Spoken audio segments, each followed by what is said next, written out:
Okay, so here we are on chapter 6.6 talking about interest. Okay, so the way this is going to work is that interest uses a specific equation, and that equation is I equals P R T. Okay?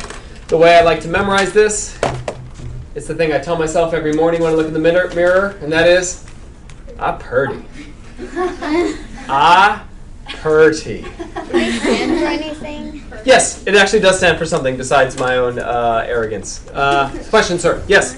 Can I see what that means? Yeah, please tell me what it means. Interest equals percent rate time. That's right. So we have the I represents the word interest. Now, interest means the money that you get after investing it, okay? After depositing it, okay? So let's say we would call this the extra money. The money that the bank feels sorry for you for. No, they're saying they're so thankful that you're investing it that they give you interest. They pay you for keeping your money there. Okay? All right. So now P, all right? P stands for principal. What does principal mean? It is not your principal at the school. What it means is the money you deposit.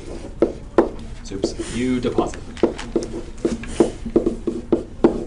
Okay, so it's the money that you put in. Is that making any kind of sense? Yeah. So if I go to the bank and I give them like $800, that's called my principal. No, that's my principal. Principal. The money I give them is my principal. Okay. Now the next thing I've got is my rate. Okay? My rate.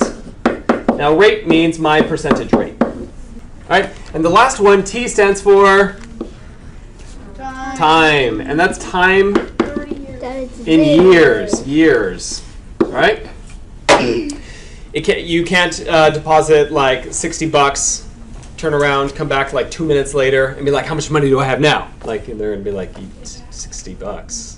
And you're like, "Oh, how about now?" Like no, it doesn't work like that. Okay, so it happens over months and years. Everybody okay? Yeah.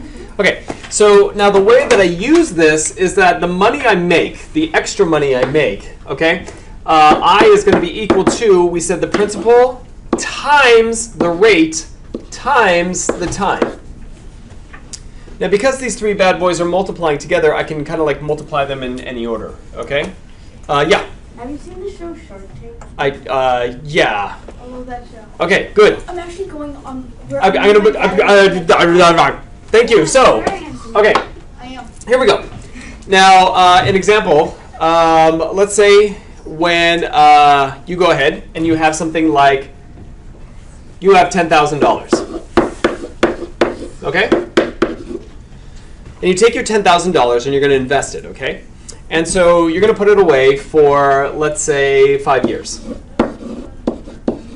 Okay? And you're going to put it in to get 5%. What, how much money would you make off that? We would use this equation to figure this out. What letter does 5% represent? 0.05. But what letter? I'm sorry. R. R. So this is my R. What does 5 years represent? Time. Okay, it represents my T. And what does 10,000 represent? Represents my P. All right? So let's go ahead and plug it into this equation. My interest is going to be equal to, what do I put here for P? 10,000. 10 grand. 10,000. All right? My R? 5. It's 5%, but do we multiply percents? No. No, what do we do? Turn them into decimals. We turn them in decimals. What decimal is that? 0.05. 0.05. Beautiful. And then for my time, what do I put in? 5 years. 5 years. Please go ahead and multiply this out now. Please multiply this out now. Cool. So here we go. To multiply these out, we can do 10,000. Sorry. Times, let's go 5 years. All right. Multiplying that out, we end up with 50,000. Any question about that so far? 0.05. All right. Multiplying this out, I get 0, 0, 0, 0, and 25. Now, I wish it would be 250,000. Unfortunately, yes. You have to move the decimal over twice. 2 times, blah, blah, and there I am at $2,000, $2,500. Okay. This is really easy. Is there a question? Is there, yes? I did it differently, but I got the same answer. Because did you maybe multiply your 5% times your 10,000 and then multiply times 5? I did that. the 10,000 times 0.05. 10,000 times 0.05, which would give you 500, and then 500 times 5, which would give you the same answer. Yeah. Okay, yeah, that's absolutely fine. I had previously stated you can multiply them in different orders. Yes? It's easier to just do the 0.05 first, because then you can just put 2 decimal places instead of the zeros. Right, and we had that. It was multiplying these first, and then you can do it. Like I previously stated, you can multiply them in different orders. Have a good day, sir. All right, so let's see. In the meantime, so are we cool with this? Now, this is simple interest because it's actually not accurate to what happens in the real world. What happens in the real world is this. Every year, actually, I'd be getting 5% on my 10,000, which would mean that I would get $500 a year. So in year 1, I am getting interest on $10,000. At the end of year 1, I'm getting interest on $10,500. Does that make sense? By the end of the year, well, because every year I'm getting 5%, which is $500 in this case. But the number would be. So year 1, I'm at $10,000. At the beginning of year 2, I'm at $10,500 Why? because I've made 5%. I've made 5%. Okay, yeah, I get that, but I thought you were getting 5%, so you're losing 5%. No, I'm getting 5%. I have this much money now. Because that's the interest. It's the interest. The interest is an extra $500. The 5% of 10,000 is how much. Okay. And then the next year, I'm not getting $500. I'm getting 5% of this. I'd actually be getting like $525. I did it in my head. Imagine if you do a million Something like that. for like 12 years. Well, yeah. Well, just okay. Just trust me on this. In the real world, it actually compounds. It's called compound interest. We're working on simple interest. That's how my papa raised enough money to go to the high school he wanted. Okay. Awesome. Yes. Okay, so College, I think you mean. College. Yeah. So if you start off with the amount of money, like say you start off with like $500, you just give them the money, and then you just earn money by just waiting. Yeah. That's how interest You works. don't have to work. No. So say you pay them $1 million, you get back like. So check this out. You pay them $1 million. No, check this out. Let's say I have $1 million. All right, so I'm going to plug this in. $1 million. Okay? This is how much money I have. Now check this out. Let's say I have it in an account that earns me 5% interest. So what am I multiplying this by? 0.05.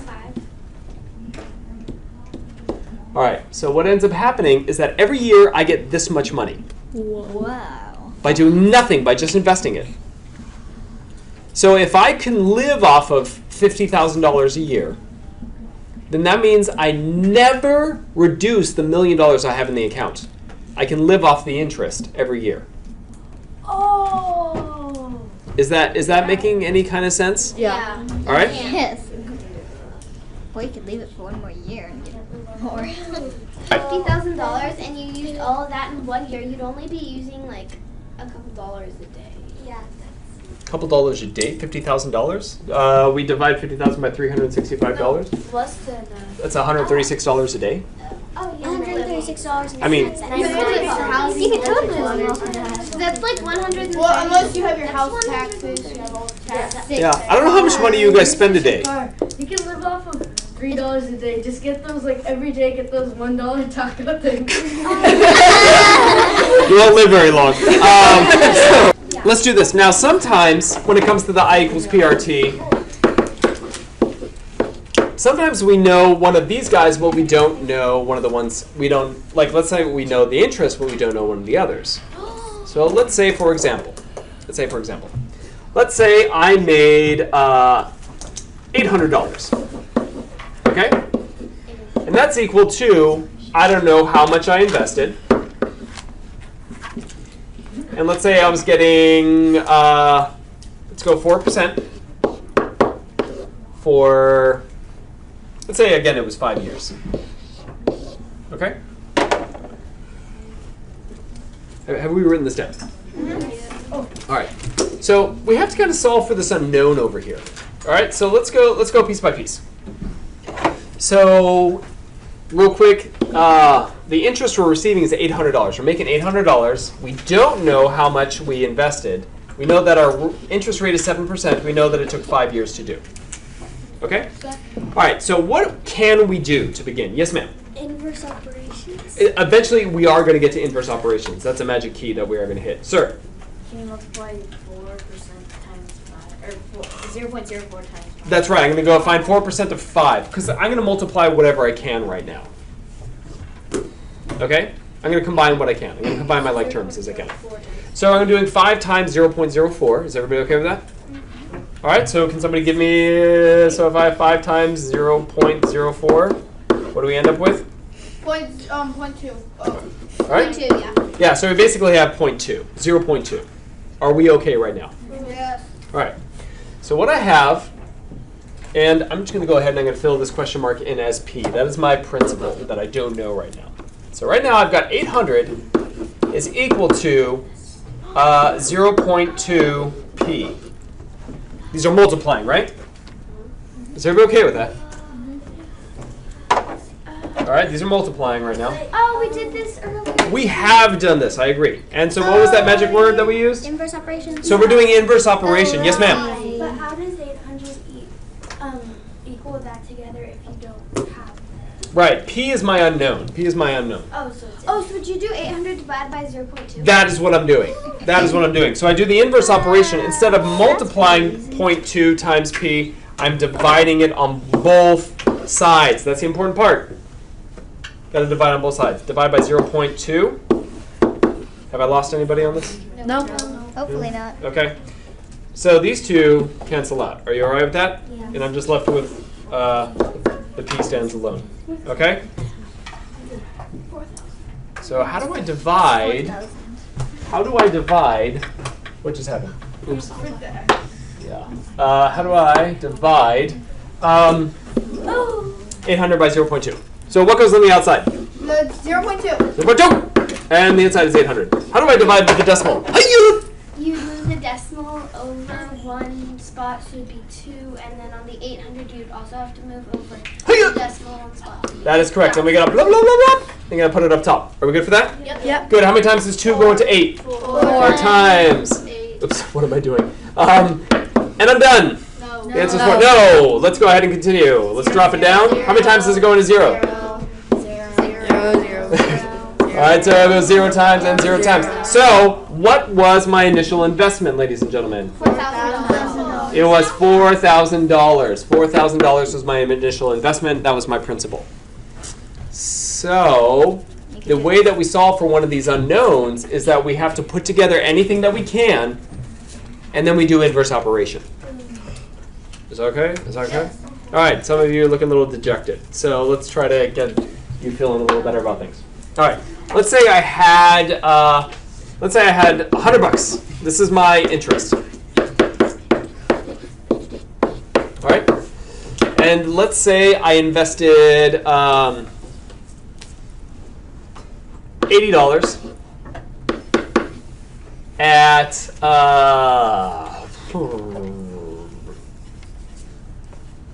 5% for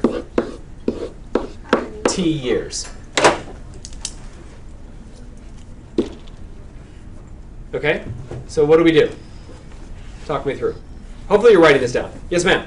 80 times 80 times T, yeah, that's true, but those are on like terms. So there's something else I can multiply in the meantime. Yes, ma'am? 80 times 0.05. That's right. We're going to turn this into decimal at 0.05. So we're going to multiply that times 80. Yes. Everybody in the class? Yes. Yeah. Okay, so 100 is equal to, and whatever this is, 80 times 0.05. What do we get? 4. 0 and 4. All right, how many decimal places? 2. So we get basically 4. So now I've got 4 what? 4 times T. All right, 4T. All right, so what happens? What happens? Yes. Will you divide So far, is everybody okay with here though? Are we good? Yeah. Yep. For real? Yep. Free. Okay, so you were saying. You would, well, divide 4 by 4, which would cancel them out, and then 100 divided by 4, which is 25. Inverse operation, are we good for that? So these cancel out, and we get 100 divided by 4 is? 25. 25 is equal to T. So that means 25 what? 25 seconds? Years. Years! 25 years. Years. So if you only invest $100 After 25 years, you'll make 20. Sorry, if you invest 80 bucks. Sorry about that. If you invest $80, that's your principal. All right, and you wait for, and you have it at 5%. It would take you 25 years to get up to $100.